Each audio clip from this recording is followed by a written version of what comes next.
첫 번째는 예루살렘에 거주하는 백성들을 기록한 말씀이고 그들이 누구인지를 명단을 기록하고 있어요. 왜 그렇게 사람들을 남겼나라고 하면은 11장 1절에 있는 말씀에 보면 백성의 지도자들은 예루살렘에 거주하였고 그 남은 백성은 제비 뽑아 10분의 1을 잃은 거룩한 성 예루살렘에 거주하게 했다, 이렇게 얘기하는 거예요. 그러니까 지도자들은 책임을 가지고 있으니까 예루살렘에 머물러요. 그 다음에 제비를 뽑아서 10분의 1은 남았어요. 그리고 2절에 있는 말씀에 보면 예루살렘에 거주하기를 자원하는 모든 자를 위하여, 이렇게 했어요. 그래서 지금 세 종류가 이 예루살렘 성에 거주했다라는 거죠. 지도자들과 그리고 제비를 뽑아서 뽑힌 사람들과 그리고 자원하는 사람들, 이렇게 세 종류들을 예루살렘 성에 남겨뒀다는 거예요. 이유는 딱 한 가지죠. 첫 번째는 이 예루살렘이 망하고 나니까 그곳에 사는 사람들이 부족한 거예요. 원래는 잘 알고 있는 것처럼 이스라엘 백성들은 12족속이 다 자기의 영역을 또 경계를 지어서 살아야 되는 건데 예루살렘이 비어 있으니까 그 비어 있는 것을 채우기 위해서 지도자들과 그리고 자원하는 사람들과 그리고 10분의 1을 뽑아서 그들을 남겨뒀다, 이렇게 얘기하는 거예요. 그런데 여기에는 가장 중요한 이 예루살렘의 성을 채우는 일뿐만 아니라 가장 중요한 것이 뭐냐면 이 성전의 제사를 지내는 일인 거예요. 그래서 오늘 말씀에 보면은 각각의 사람들이 누가 남았는지를 적혀 있으면서 동시에 뭐가 있냐면 어떤 일을 하는 사람들, 그 일을 하는 사람들이 그곳에 거주했다라고 이야기를 하고 있는 거죠. 그들은 제사장의 그룹이 될 수도 있고 또 그곳에서 찬양을 하는 사람, 또 잡일을 하는 사람들, 또 문지기들, 또 각각의 노래하는 자들, 뭐 이런 이 성전을 중심으로 하는 그 성전을 지키려고 하는 사람들에 모여서 그 예루살렘에 머물렀다, 이렇게 얘기를 하고 있는 거죠. 우리가 예루살렘을 왜 시온의 땅의 상징 또는 하나님의 영광과 하나님의 임재가 거하시는 거룩한 땅, 또 이 우리가 예루살렘, 살렘이라는 것이 평화잖아요. 그러니까 그 평화의 땅으로 왜 그렇게 고백하느냐? 그것은 바로 그곳에 성전이 있었기 때문에 그런 거죠.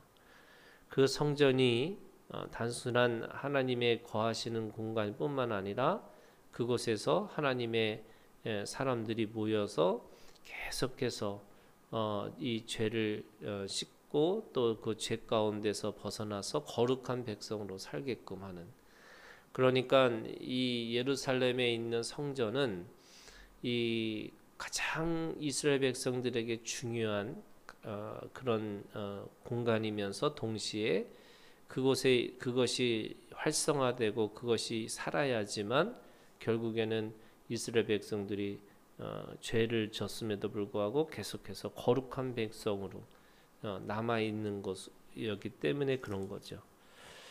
그래서 1절부터 24절까지는 그 예루살렘 성에 남아 있는 사람들, 그들의 사람들을 기록하고 있는 거고요. 그리고 25절부터 36절까지는 그래서 그 또 나머지 그 사람들, 그들이 어디에 어떻게 경계를 짓고 살았는지를 또 기록한 말씀이에요.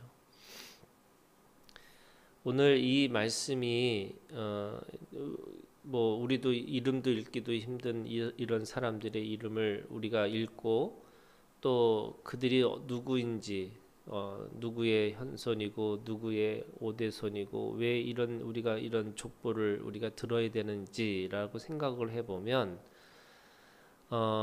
이들의 믿음을 통해서 예수 그리스도가 오신 거예요.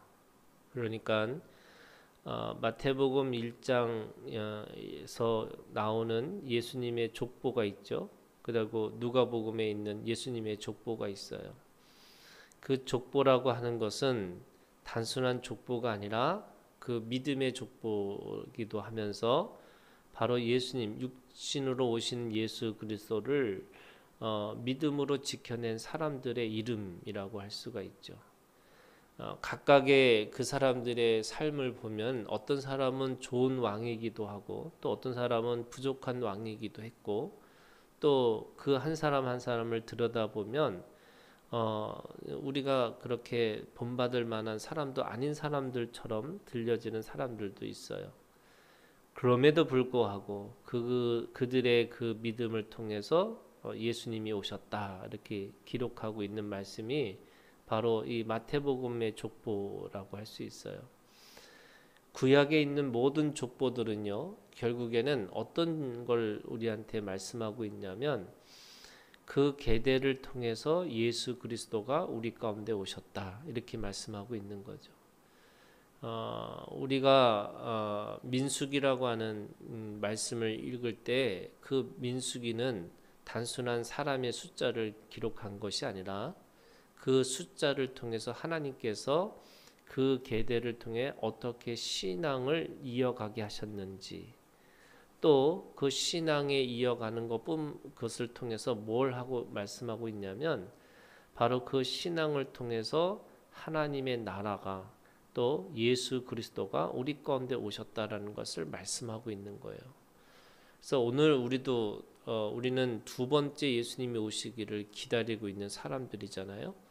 그러면 그 예수님을 기다리는 사람들에게 우리도 똑같이 이 계대의 신앙을 가지고 있어야 된다는 거예요. 이 계대의 신앙은 나로부터 끝나는 게 아니고 끊임없이 예수님이 오실 때까지 그 믿음의 계대, 그 계보를 이어가는 것이 우리의 믿음이라고 할 수가 있어요. 우리가 한국교회가 왜 사람들이 이제는 힘들다, 어렵다라고 말하냐면 이 신앙의 계대를 생각하지 않는 거죠. 그 지난번에 우리 교회 잠깐 오셨던 분이 이 동네 교회를 다 돌아보니까 다 나이 드신 분들만 계시다는 거잖아요. 그게 그분들의 가지고 있는 신앙은 또 귀하지만 결국에는 신앙이 계대를 이어가는 신앙이 되지 못한다는 거예요. 그렇기 때문에 저는 교회 공동체가 이 계대를 이어가는 신앙으로 우리가 하나님 앞에 그렇게 내어주는 삶으로 살아야 되는 것이다 이렇게 말씀하시는 거예요. 그 젊은 사람들이 또 그 젊은 사람들을 통해서 하나님의 일들을 감당할 수 있도록 우리가 먼저 그들에게 그 신앙의 유산을 남겨주기 위한 그 일들을 감당하고 살아야 되는 거죠. 그런데 이게 세상의 것이 더 소중한 것처럼 세상의 성공이 더 중요한 것처럼 우리가 말하기 시작하면 결국에는 우리는 신앙의 계대를 이어갈 수가 없는 거예요. 오늘 말씀에 이렇게 기록되어 있잖아요. 4절에 있는 말씀에 보면 그 유다 자손 중에는 베레스 자손은 아다야이니 그는 우시아의 아들이요 스가랴의 손자요 아마라의 증손이요 스바다의 현손이요 마할렐의 오대손이며 이게 신앙의 계대를 이렇게 이어가는 거예요. 우리는 이 이스라엘 사람들처럼 육적인 그런 계대를 이어가는 게 아니고 우리가 우리에게 맡겨진 제자의 삶으로 그래서 우리에게 영적인 자녀를 통해서 영적인 계대를 이어가는 일들을 해야 되는 거죠. 그러면 오늘 우리가 누구를 낳고 살았는지 또 그 낳은 것뿐만 아니라 그 신앙의 성장을 위해서 내가 무엇을 했는지 이 계대의 신앙을 다시 한번 생각을 해보는 거죠.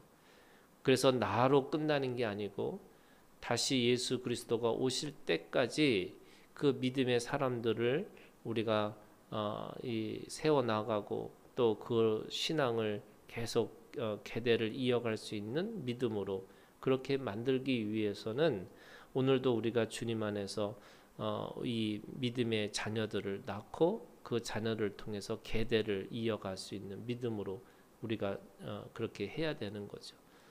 오늘 우리가 주님 안에서 이 말씀을 통해서 이 계대 신앙을 다시 한번 기억하셨으면 좋겠어요. 그래서 믿음의 유산, 하나님께서 우리에게 주시는 그 믿음의 자손들을 통해서 믿음의 계대를 이어갈 수 있는 오늘 우리가 되기를 주님의 이름으로 축원합니다.